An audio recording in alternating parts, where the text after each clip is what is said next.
In today's video, I'm going to be unboxing and setting up the all-new iPhone SE. Now, this is the second generation of the iPhone SE, and the unit I'm looking at today is the product red version with 64 gigabytes of memory. So let's take the plastic cover off and see what's inside. And to do that, I'm just going to pull on this tab on the back and pull the cover off. And let's open the box up.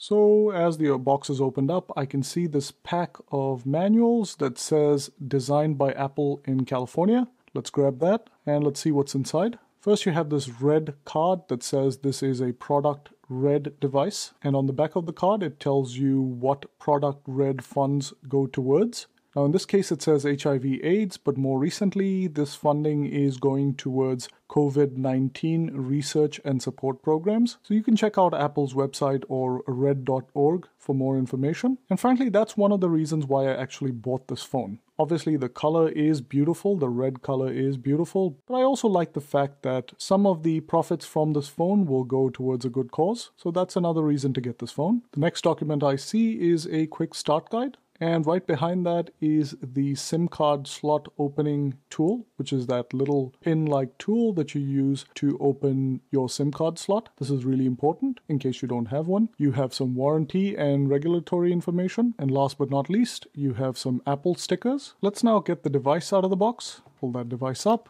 There you go. There's that beautiful red finish on the back. I really love this color and finish. The shade of red that they used and the finish they used seems to look a whole lot better than it looked on the older iPhone 8. Let's see what else is in the box. You have the AC adapter, and you also have a pair of wired Apple headphones. Again, don't get excited. These are not the AirPods. These are just regular wired Apple headphones. And last but not least, all the way in there, you have the charge cable itself. This is just a regular lightning charge cable, and that's all you get with the iPhone SE. And let's prep the phone to get it set up. And in order to do that, we're going to peel off this plastic covering, and it covers both sides. Pull that off. Now, before you power on your phone the first time, I highly recommend installing your SIM card before you get started. Now, you can obviously install your SIM card even after you've set up your phone, but I highly recommend doing that before you get started. So let's go ahead and do that. So I've gone ahead and grabbed my SIM card, which is a nano-sized SIM card, and I've grabbed that little tool that I showed you earlier to open the SIM card slot. Now, the SIM card slot is on the left-hand edge of the phone, and all you're going to do is grab this little tool, put it in that little pinhole,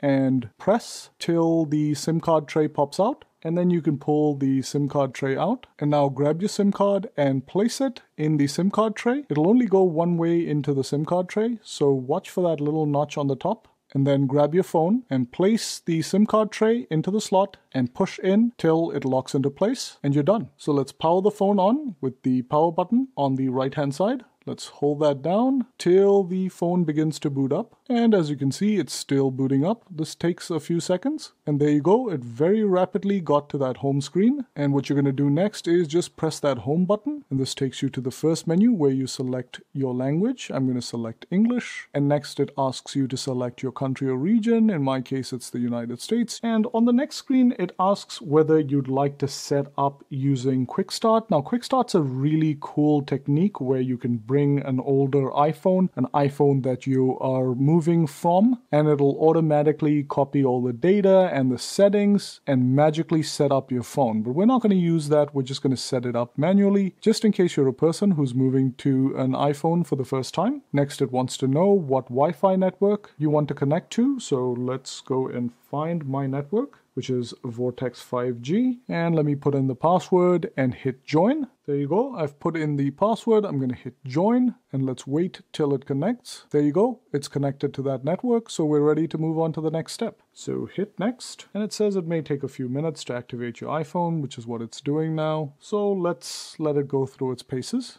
On the screen that follows, it talks about data and privacy. And I'm just going to hit continue for now. Now it wants to know whether you'd like to set up Touch ID, which I highly recommend. So why don't we go ahead and set up Touch ID. So hit continue. What you're going to need to do is really set up the fingerprint sensor for Touch ID. So you're just going to place your finger gently on the home button as I'm doing, and it continues to fill out that matrix. Then it says I should touch more lightly, so let me try that again. Keep touching nice and light. And then it says adjust your grip. So hit continue, and we're just gonna touch the sensor from different angles so it can read your finger from any orientation, which is really cool. And this works really well. So hit continue, and now it's time to create a passcode. So you need a 6-digit passcode. So I'm going to do that and then hit continue. And then it wants you to re-enter your passcode. On the next screen, there are quite a few options. It asks you whether you'd like to restore from an iCloud backup, restore from a Mac or PC, transfer directly from an iPhone, which you can do now, or move data from an Android phone, or not transfer apps and data at all. Now, I'm obviously doing this for people who haven't used an iPhone before. Now, obviously, if any of these other situations applies to you, select that. But in our case, we're just going to select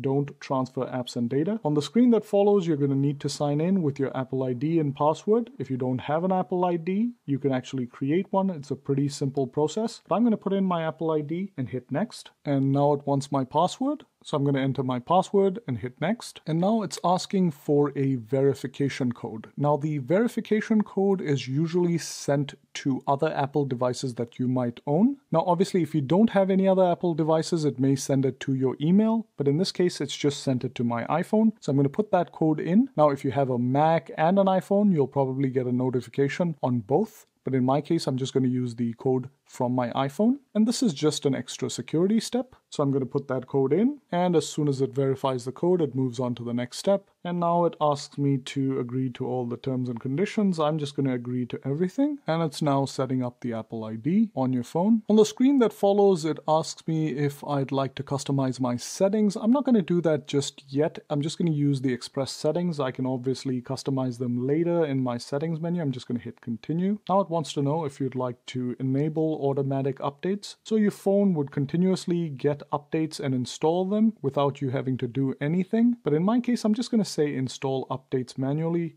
I just don't want my phone restarting when I don't want it to. Now it wants to know whether I'd like to set up Apple Pay. I'm just going to set that up later in Wallet. Now, Apple Pay is a system whereby you can put your credit cards on Apple Pay in the Apple Pay wallet, and you can carry out touchless transactions, which is really important in the era of COVID-19. So if you want to use Apple Pay, I really recommend using it, especially in case you don't want to touch your credit card or touch a credit card reader whenever you go to a store. So if you just want contactless payments, there really isn't a better system than Apple Pay in my opinion. But I'm not going to set this up right now. I'm just going to hit continue. You can always set it up later. And again, I'm going to say set up later in Wallet. Then it wants to know if I'd like to set up Siri. Now Siri is obviously the voice assistant feature, which is really famous. Again, I'm not going to set this up right now. I'm just going to hit set up later in settings. It also wants to know whether I'd like to set up screen time. Again, I'm going to set that later in settings. And it's asking me if I'd like to share my app analytics. And now it's really okay from a privacy standpoint if you'd like to share this data.